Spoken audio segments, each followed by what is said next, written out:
안녕하세요. 보험과 상속의 김병선입니다. 오늘은 전국 아파트 가격 급등, 상속세 계산을 지금 당장 해야 되는 이유에 대해서 여러분들께 제 생각을 공유하는 시간 갖도록 하겠습니다.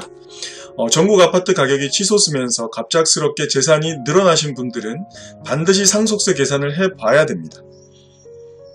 아파트 가격이 최근 1년 사이 많이 오른 게 사실이지만 알고 보면 서울 아파트는 최근 11년 동안 연 8.5%에 준하는 상승을 매년 해왔습니다.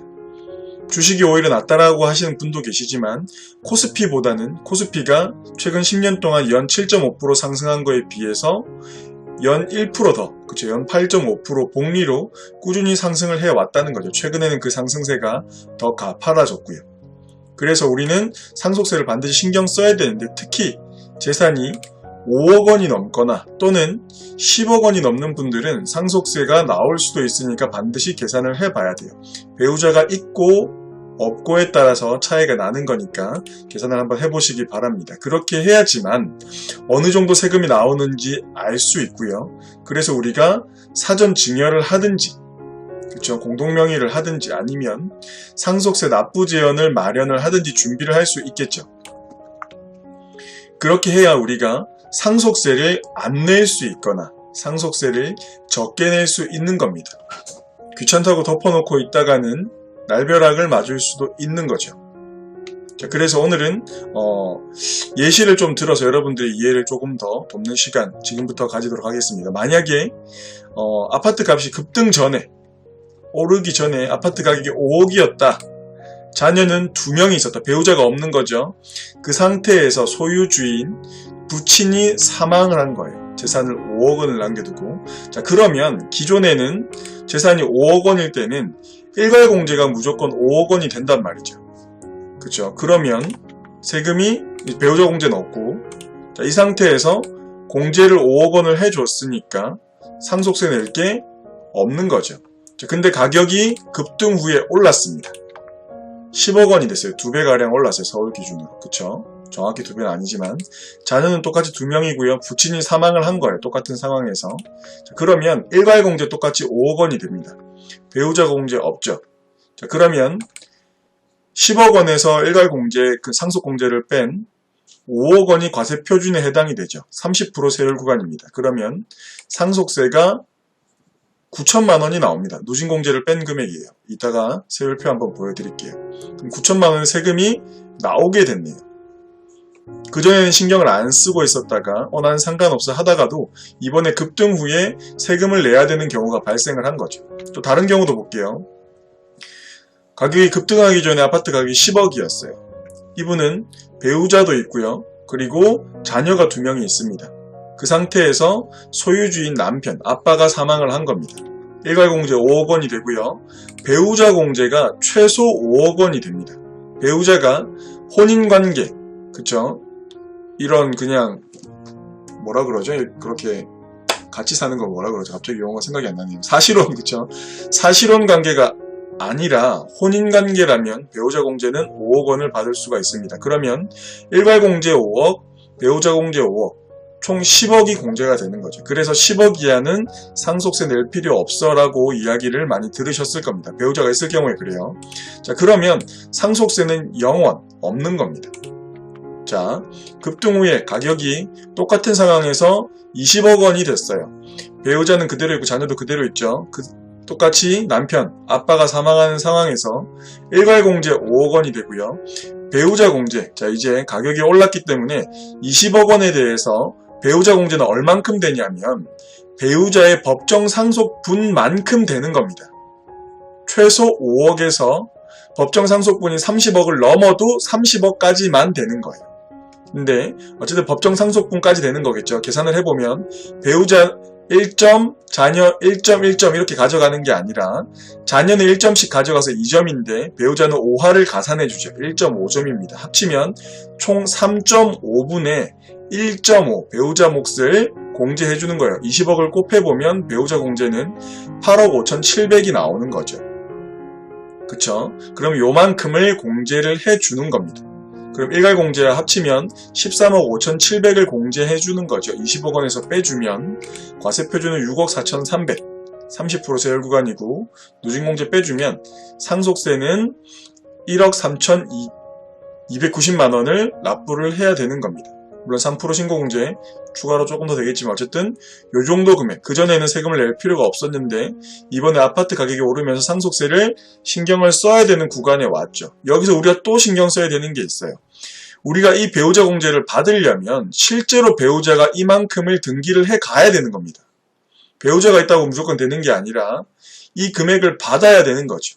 그러면 나중에 이 배우자가 이 재산을 가지고 사망할 때 배우자가 없기 때문에, 남편이 없기 때문에 5억 원만 공제를 받아서 3억 5,700 가격이 변동이 있겠지만 또 세금을 내야 될 수 있다는 겁니다.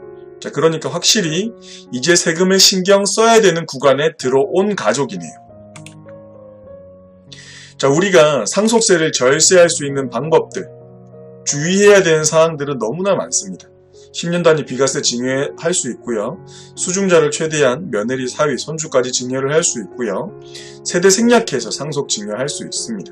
그쵸? 부담부 증여나 대습상속, 추정상속 재산 등등, 그쵸? 공동명의까지 해서 우리가 절세할 수 있는 포인트들, 주의해야 되는 포인트들 너무너무 많이 있으니까 이런 것들 아셔야 되는 거예요. 상속세 세율 구간은 적게는 10%에서 많게는 50% 구간, 그쵸? 최고 세율 50%를 자랑하고 있습니다. 과세 표준이 30억 원만 초과해도 절반을 세금으로 내야 되는 겁니다. 엄청나죠? 모든 세금의 종착역이라고 지난번 컨텐츠에서 말씀을 드렸어요. 자, 그런데 아직까지 우리나라의 50대, 60대, 70대 초반까지도 이렇게 생각을 하세요. 뭐 벌써부터 애들이 알아서 하겠지 이런 생각을 가지고 계신데 이거는 20대, 30대한테 술, 담배 하지 마라, 운동 꾸준히 해라, 소기의 경읽기죠. 요거랑 똑같은 거예요.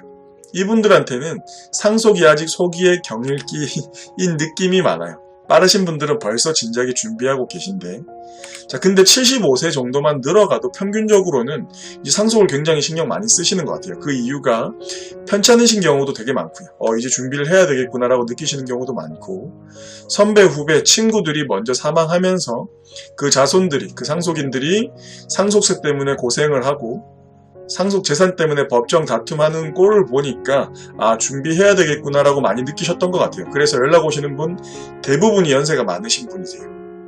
간혹 가다가 미리 준비하시는 현명하신 분도 계시지만, 자, 그래서 우리가 미리 절세할 수 있는 방법, 그리고 법정 다툼을 최소화할 수 있는 이 법적으로 구속력이 어느 정도 있는 민법 1066조에서 1070조에 해당하는 유언, 그리고 상속세, 실질적으로 자손들이, 상속인들이 상속세를 납부할 수 있는 준비를 지금부터 시켜야 되는 거죠. 그쵸? 이 상태에서 사망을 하게 되면 이 사람들이 상속세를 내기가 굉장히 제한된다라는 거예요. 담보대출을 받거나 금매로 내놔야 되는 일이, 그런 불상사가 생기니까 현금을 남겨줘서 그대로 다 내게 하면 유동성이 굉장히 부족한 채로 살아가게 되겠죠. 그럼 굉장히 힘들 수가 있습니다. 그러니까 놀고 있는 현찰을 사망보험금으로 준비를 하는 겁니다. 그렇게 하면 그 사망보험금은 상속세 납부재원이라는 이름으로 국세청에 납부가 되게 되는 거죠. 내가 상속세 현금이 준비가 많이 안 돼 있는 상태에서 사망하더라도 약속된 금액을 주기 때문에 어느 타이밍에 갑자기 사망을 하더라도 상속의 문제가 없어지는 겁니다.